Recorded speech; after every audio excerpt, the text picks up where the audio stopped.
Hi everybody, it's Kathy here from Kathy Loves Scrap, and I'm coming to you from the land down under Australia.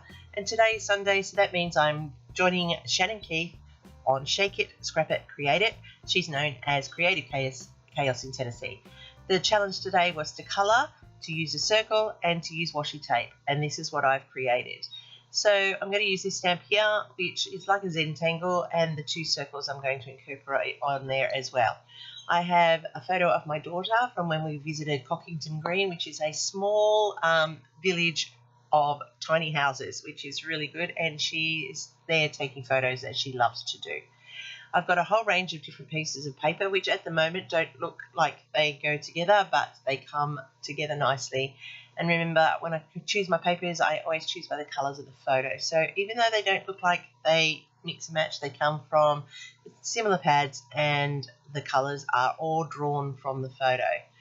But first of all, I need to do the stamping so I can do my colouring, and that's one of the criteria for today. So this stamp set I absolutely love, and it's a Zentangle design, and I'm using my stamping platform to make sure I get a crisp design cut out there.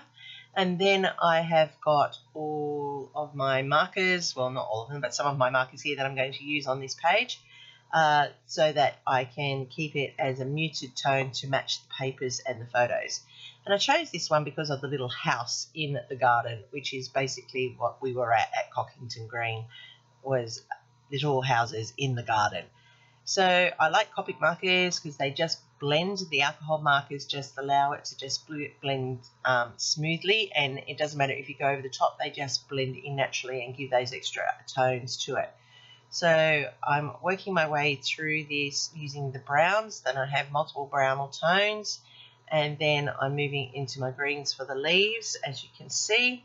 I have been using Copics mostly with my Julie Nutting dolls, so I've learnt to shade and blend a little bit, not as great as the masters in Copics, but enough that it looks natural when I use the colours.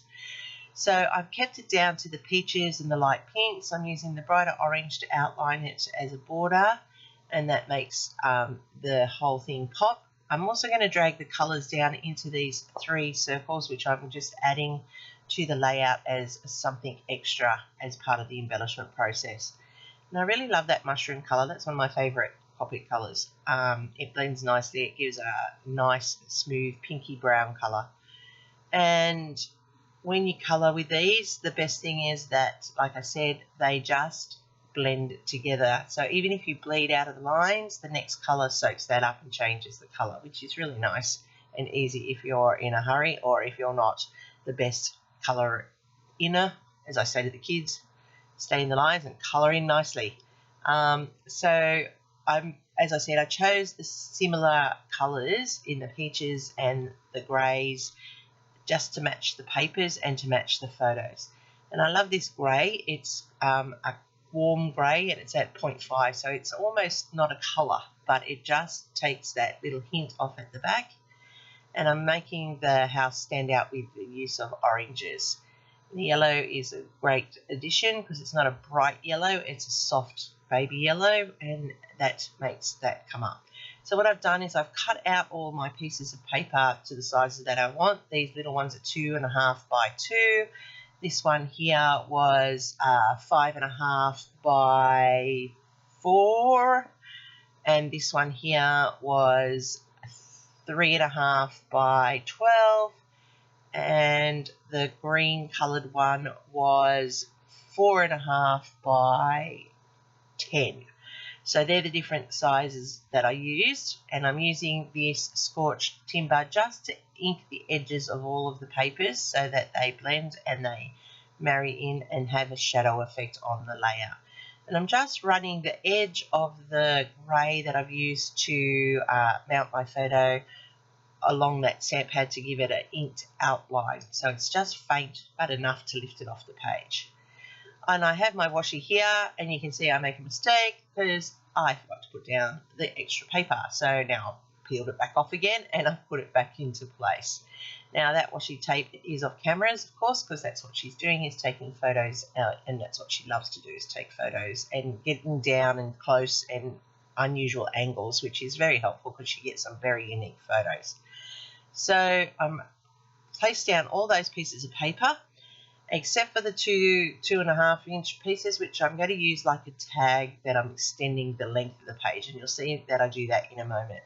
I'm popping up the coloured panel. I'm using it like an embellishment, as I said, as an addition to the page, and it carries the theme through from the photo. So I'm popping up this little camera because she is taking the photos.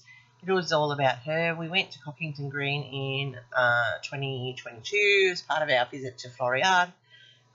We spent the whole morning there. It was quite a great morning. It was a nice October morning, so still a little bit chilly in Canberra, but not pleasant enough by the middle of the day.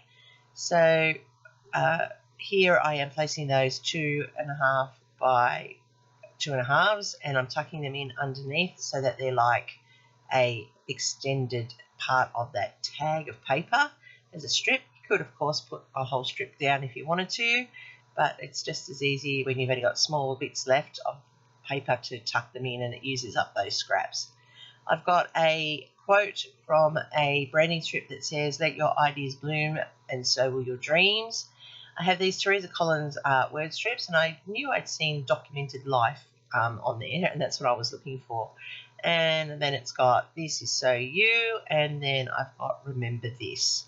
So they're the 3 little phrases that I've added, and I'm just putting in Cockington Green as the title, and I'm using these tiny little green letter stickers that I've had sitting on my desk for ages, and they just keep staring at me, so they were perfect for this, and they're Jelly Bean Alphas. So I'm using those to put in for my title on this one, because I didn't want a title to overtake the layout.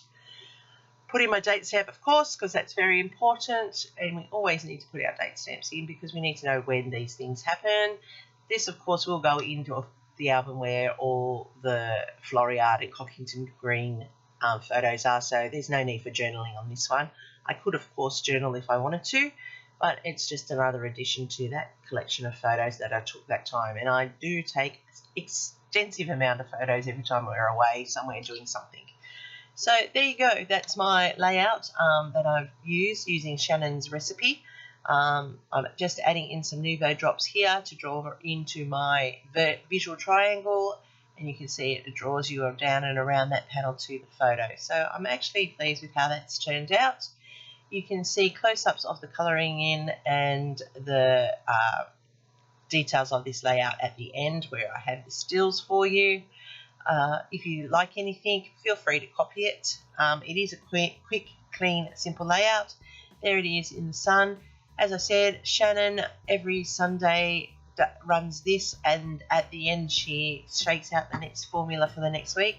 So if you like this idea, play along with us. Come and see Shannon. She wants to see everybody joining in.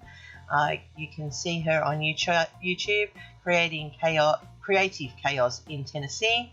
Follow her. All her details will be down below in the comments. Leave some love behind. She will appreciate it.